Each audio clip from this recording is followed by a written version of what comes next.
The hidden cost of getting Hong Kong wrong. Imagine spending months preparing your medical device for the Hong Kong market. You've invested in product development, clinical studies, ISO certification, CE marking or FDA clearance, distributor negotiations. Your team is excited. Your distributor is ready. Sales forecasts are prepared. And then, regulatory documentation issues appear. The local responsible person is not properly appointed. Technical documentation does not match Hong Kong requirements. Labeling contains compliance gaps. Approval timelines suddenly double. Sound familiar?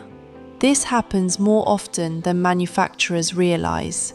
Many companies think Hong Kong is a simple market. But simplicity does not mean lack of compliance. The biggest mistake manufacturers make is treating Hong Kong as an afterthought instead of a strategic gateway market. And that mistake can cost tens of thousands of dollars in delays, lost distributor opportunities, delayed revenue, market share loss. Today we're covering the complete end-to-end compliance strategy for entering Hong Kong successfully. By the end of this video, you'll understand complete market entry roadmap, regulatory process step by step, timeline expectations, cost breakdown, documentation requirements, risk reduction strategies, common mistakes and how to avoid them. How OMC Medical helps manufacturers accelerate entry. Let's begin. Section 1. Understanding the Hong Kong regulatory environment. What makes Hong Kong unique? Hong Kong operates under the Medical Device Administrative Control System, MDACS. Many manufacturers misunderstand MDACS because it's not exactly like EU MDR. It's not exactly like FDA. It's not exactly like CDSCO. It's not exactly like MFDS. It's its own regulatory ecosystem. Why companies enter Hong Kong? Hong Kong offers high purchasing power, strong healthcare infrastructure, international hospital network, access to distributors, gateway position within Asia, credibility for regional expansion. For many manufacturers, Hong Kong becomes the first step toward China, Singapore, Malaysia, Thailand, Indonesia, Korea. But entering successfully requires a compliance strategy, not just registration, a strategy. Section 2. Complete market entry compliance roadmap. Phase 1. Market assessment. Before submitting anything, ask. Question 1. Can your device legally enter Hong Kong? Question 2. What classification applies? Question 3. Do you already possess supporting approvals?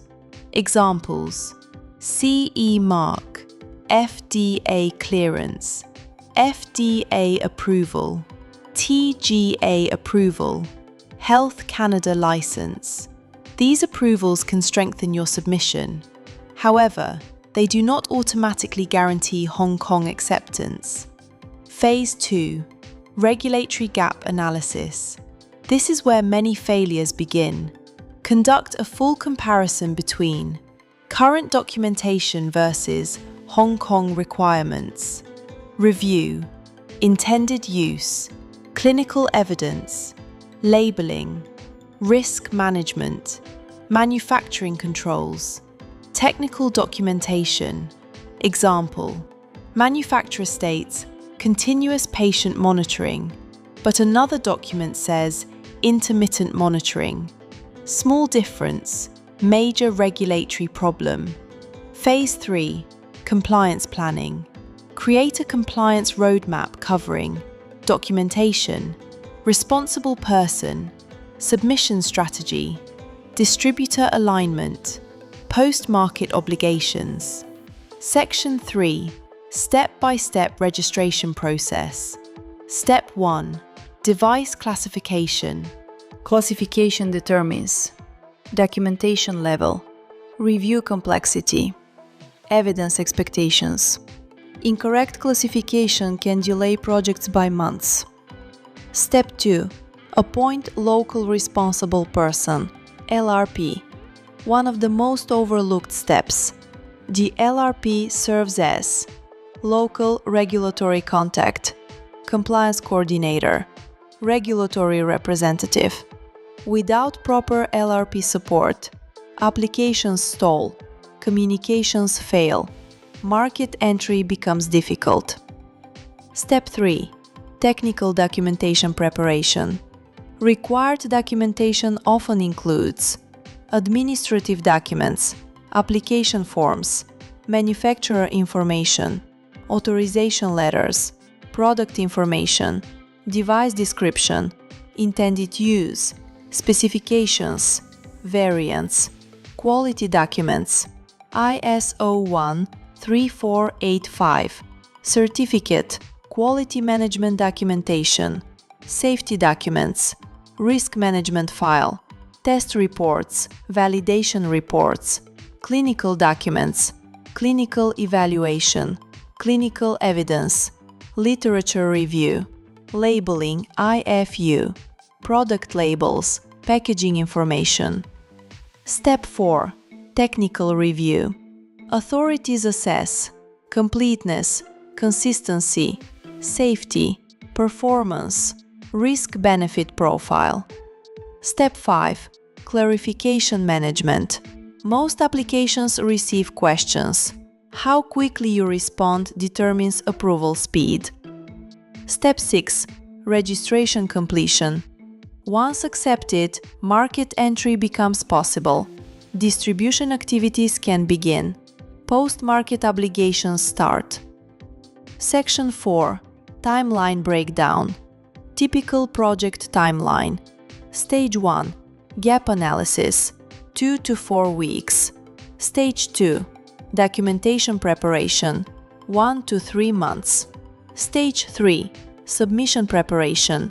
2 to 6 weeks. Stage 4. Review and clarifications. 2 to 8 months. Overall timeline. Typical. 3 to 12 months. Complex projects. 12 plus months. Why timelines increase? Common reasons: missing documents, weak clinical evidence, labeling inconsistencies, poor response management, classification errors. Section 5. Cost breakdown. Direct costs. Manufacturers typically budget for regulatory consulting, LRP services, documentation preparation, technical review support, submission management. Indirect costs, often ignored. Examples: translation costs, documentation updates, label redesign, packaging modifications, clinical evidence updates, additional justification, distributor delays, lost commercial opportunities, hidden costs. The biggest costs are usually hidden. Example: a manufacturer delays entry by 8 months. Approval cost increase. Moderate. Lost revenue. Massive. The true cost of compliance mistakes is often market opportunity loss. Section 6. Required documentation. Master list. Company documents. Manufacturing license. ISO certification. Quality system evidence. Device documents. Device description. Specifications. Intended use. Product brochure. Technical documents. Risk management file. Verification reports. Validation reports. Performance testing. Clinical documents. Clinical evaluation report. Literature review. Post-market evidence. Regulatory documents. Existing approvals. certificates, authorization letters. Section 7. Top 10 mistakes that delay Hong Kong entry. Mistake number 1. Treating Hong Kong as a simple market. Result: unexpected delays. Mistake number 2. Wrong classification. Example: classifying based on EU assumptions only. Mistake number 3. Weak technical file. Example: missing performance validation. Mistake number 4. Poor clinical evidence. Mistake number 5. Inconsistent intended use statements. Mistake number 6. Weak LRP selection. Mistake number 7. Ignoring post-market planning. Mistake number 8. Assuming FDA approval is enough. Mistake number 9. Assuming CE mark is enough. Mistake number 10. Waiting until distributor requests compliance. Instead, build compliance first, then scale. Final strategic takeaway. Successful Hong Kong market entry isn't about submitting forms. It's about building an end-to-end compliance strategy that covers regulatory requirements, documentation, clinical evidence, LRP management, labeling, post-market compliance, long-term expansion plans. The manufacturers that succeed fastest are not necessarily those with the best products. They're the ones with the best regulatory strategy. Talk to OMC Medical. If you're planning to enter the Hong Kong medical device market, don't wait until compliance issues slow your launch. Whether you need MDACS registration support, local responsible person services, technical documentation preparation, clinical evidence review, regulatory gap analysis, Hong Kong to Asia expansion strategy, OMC Medical can help. Our regulatory experts support manufacturers from initial planning through final approval and post-market compliance. Talk to an OMC Medical expert today. Get a customized regulatory assessment. Enter Hong Kong faster, smarter, and with confidence. Final message. A successful Hong Kong launch starts long before submission. It starts with a compliance strategy designed to prevent delays before they happen. See you in the next OMC Medical Regulatory Guide.